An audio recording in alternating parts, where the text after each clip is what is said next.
doing? Hope you guys are doing fantastic. I'm here today to talk to you guys about my trip to Ghana. As many of you guys know, especially if you follow my vlog channel, I went to Ghana for about 3 weeks this summer for my grandmother's funeral. Now, I hadn't been in Ghana for about 10 years, so it's been a long time since I've been. And so this trip, going as like a full-grown adult, was really different in the way that I viewed things. And so I kind of wanted to share some of that stuff with you guys, in case you guys have ever traveled to another country and can kind of identify with what I'm going to talk about, or maybe you haven't. It's just nice to be able to learn some of these lessons that I was able to learn by going. So in Ghana, the capital is Accra. Then you have like sort of like the suburbs, I guess you would call it, if I kind of compare it to the United States. There's like the suburbs area. So that's a little bit more rural, not as advanced as the capital, but still do have most of the necessities that you need. And so for me, where I'm from, that's Kumasi. I'm Ashanti and my family is from Kumasi. So that's like the suburbs. And then you have like the more rural areas, the villages.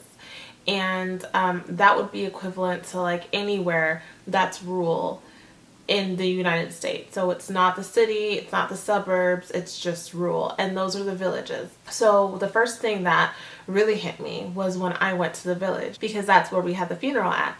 So in the village, I was walking around and just sort of looking at the different homes. A lot of the homes were made of like clay or mud.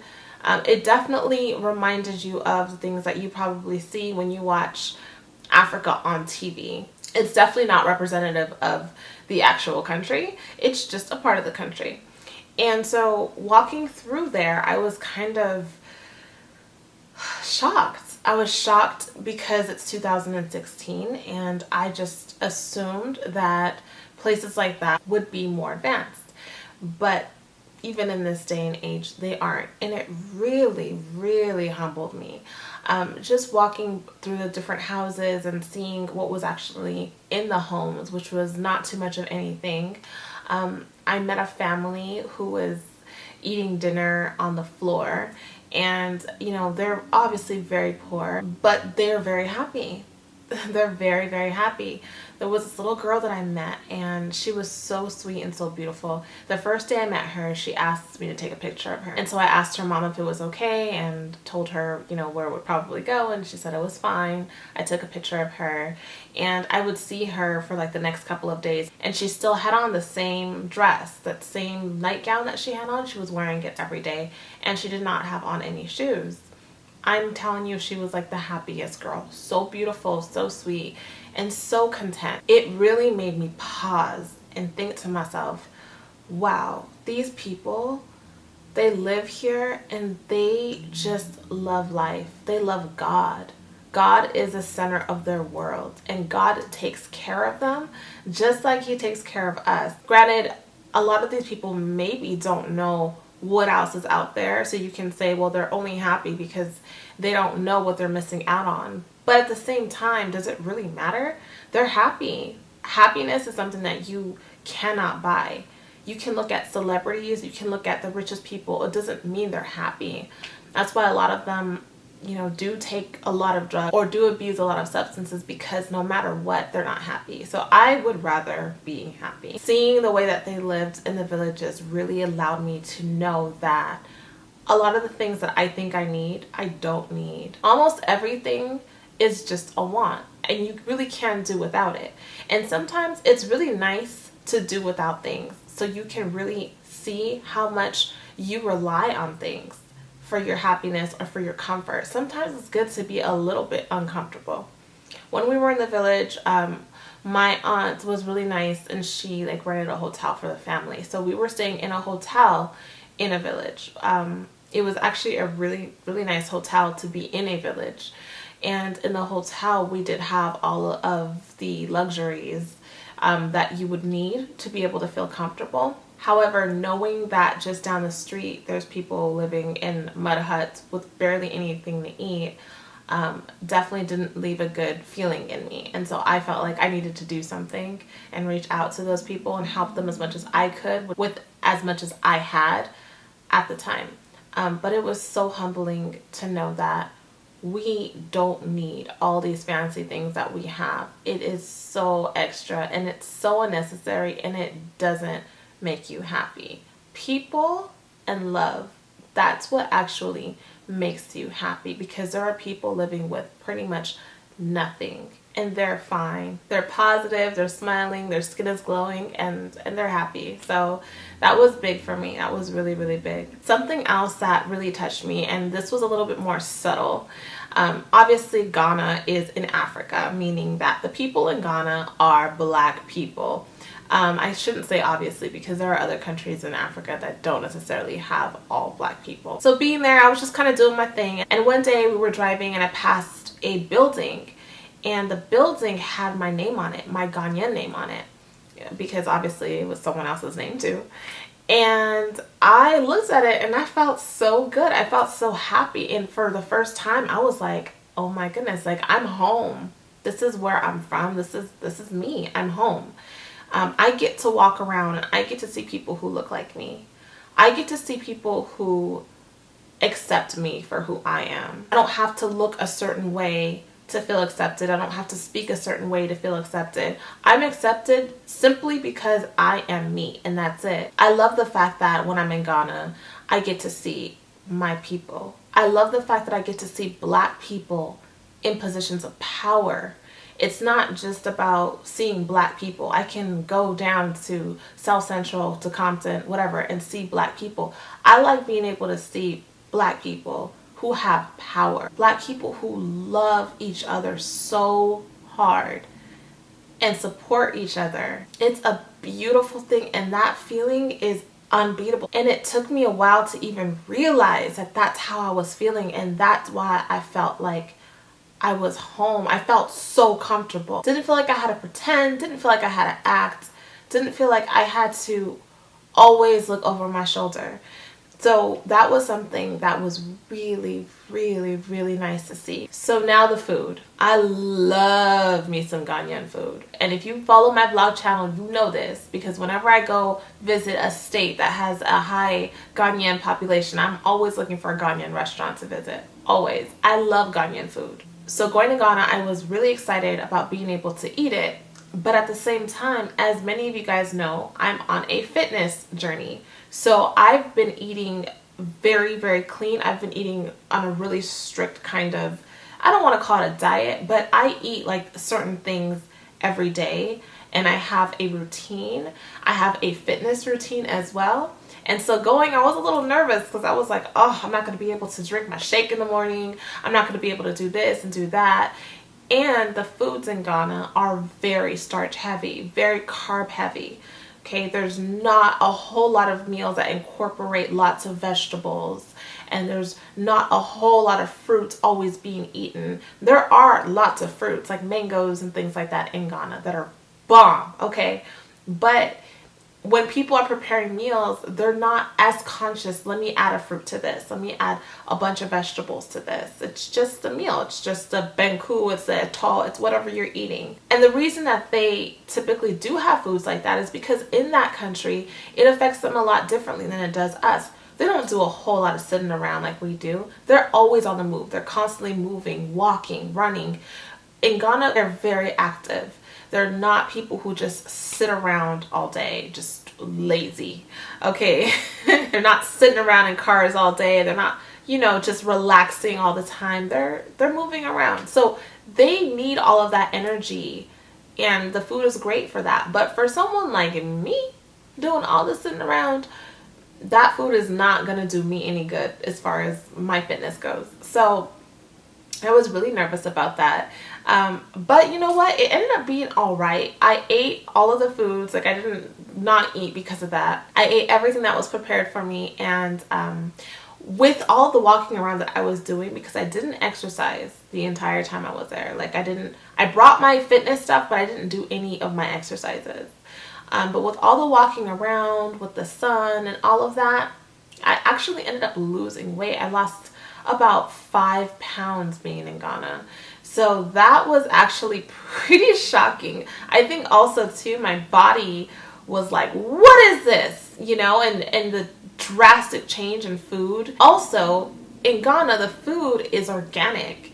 It's not processed. There's no antibiotics added and GMO and all that stuff that we have here. Everything that we eat there is made fresh every single day.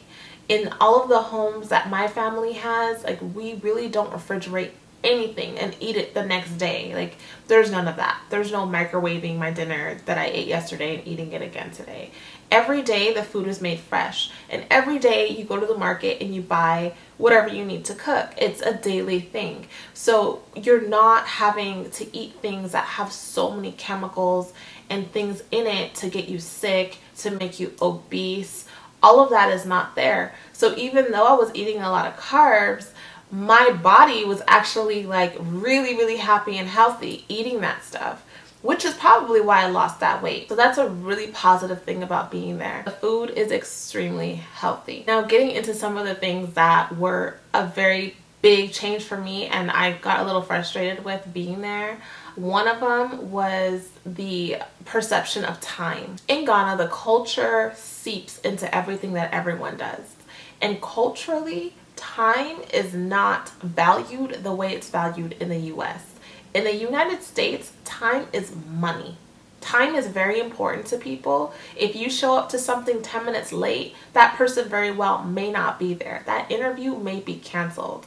You might lose a huge opportunity just by being 10 minutes late in the United States. Time is money. In Ghana, time is not money, yo. It's not money out there. People take their time to do things. So I got a little frustrated being out there. Well, I got a lot frustrated, I'm not gonna lie, because I'm very time conscious as a person. So being in a culture where time is not valued, if I ask you to meet me at my house at 10 o'clock to braid my hair and you come walking in at 1, like, hi. I struggled with that. Needless to say, I struggled with that. So everything moves at a slower pace. You don't feel rushed when you're in Ghana. You feel very relaxed, just like you would on an island, because of the fact that no one is rushing to do anything. So if you need something done, just realize that it might take you all day to do it. Something that would probably take you an hour to do here, like run maybe 4 errands, will probably take you the entire day. And you can't take it personally because it's not personal. It's just cultural. So that was a huge adjustment for me. Another huge adjustment for me was the lights out. So, in the dark, it's lights off, which means that the power went out. This is a pretty common thing in Ghana because of the electricity issues. In Ghana, and probably in a lot of third world countries, the electricity is definitely not where it should be in 2016. There are still lots of electrical issues and power issues. So we would have lights out often. Now, it was different in different places. I noticed, like, when I was in Kumasi, the lights weren't going out all the time. But I felt like when I was in the main city, in the capital, in Accra, the lights were going out often. So I could be in the middle of doing my makeup and the lights can go out and I have to do my makeup in the dark. I could be in the middle of eating dinner and the lights shut off. So when you go to Ghana, you have to be very mindful of that. And it's not just the lights, it's electricity. So anything electrical, you're not going to be able to use it.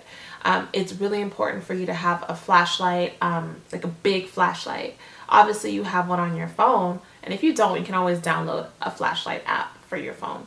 But you can have like the big lantern that you can keep so that you can always see when the lights go out, or if you have to take a shower or do your makeup, you have light. And of course you'd want to have things like having a portable phone charger, small ones that you can just use to charge your phone on so you don't have to use the electricity, because your phone might be dying and it's lights off. So, you know, you have to be able to think about these things ahead of time. Now, many homes do have generators, so when the lights go off, you can, you know, put the generator on and get electricity. And some houses do have the solar panels on them. but typically those are for people who are a little bit more well off. For the average person doesn't have those luxuries, and so it is an adjustment. You would just have to realize that things are not in your control, and you kind of just have to go with the flow, as frustrating as that can be sometimes. Okay, so I don't want to make this video too long, so the last thing that I'm going to say is one thing that really touches me about Ghana, and of course I experienced it this time, I experienced it every time, is the people. The people are so sweet, genuine, loving people. I can't say that about every place. I definitely can't even say that about every country in Africa. Ghana has some of the kindest people you will ever meet. They love on each other. They love on each other like family. You will never see anyone in Ghana going through something, like if there's a car accident or someone's tire, whatever. In a heartbeat, you will see everyone's cars stop. Everyone get out of their cars. Not just 1-2 people. Everyone get out of their cars. A person will put you in their car and drive you to the hospital. A stranger, if you need it. This is a country of people who love on each other. And it's a beautiful, beautiful thing, because Ghana is such a peaceful country. It's a safe and loving country. And that is one of the most beautiful things that you can witness somewhere, especially in a world where people act like they can only love on their own. When people are so hateful and so negative and so evil, it's so refreshing to go somewhere and look and just smile and think like, wow, they're so kind without expecting anything in return. And so that is why they are so blessed. That is why they are so blessed. I was really happy to go back. My trip was very rocky, I'm not gonna lie. If you watched it on my vlog channel, you will see I am not showing you the tourist Ghana. I'm showing you Ghana from the perspective of somebody who was from there, who has family there, who is living the normal Ghana life, not the hotel, luxury, tourist, clubbing Ghana life. And so, you know, it's a very real vlog. And if you want to watch it, you can go ahead and click the link below or click right here and you can watch it and, you know, tell me what you think. But if you guys haven't been able to visit Africa, I definitely think you should. And of course, I'm going to tell you to go to Ghana, of course. But a lot of people, especially a lot of Black people, for some reason, don't think of Africa as a travel destination. You know, they'll always say, oh, I want to go to Europe, I want to go to the islands, I want to go here, I want to go there. But it's like, why not Africa? Why don't you want to go to Africa? Visit Africa. You should. Everyone should visit Africa, and definitely stop by and visit Ghana, because you're gonna love it. I promise you're gonna love it. If you guys have questions, let me know. If you have other comments about Ghana, maybe something I said in this video reminded you of something, or you know, maybe you've been and you want to kind of share your experience, I think that would be fantastic. Please leave a comment below. I would love to read it, and I'm sure a lot of other people will too. I hope you guys have a wonderful day. Thank you so much for being a part of my YouTube fam. I love you guys so much. Big kisses to you all. Mwah. And I'll see you in the next video.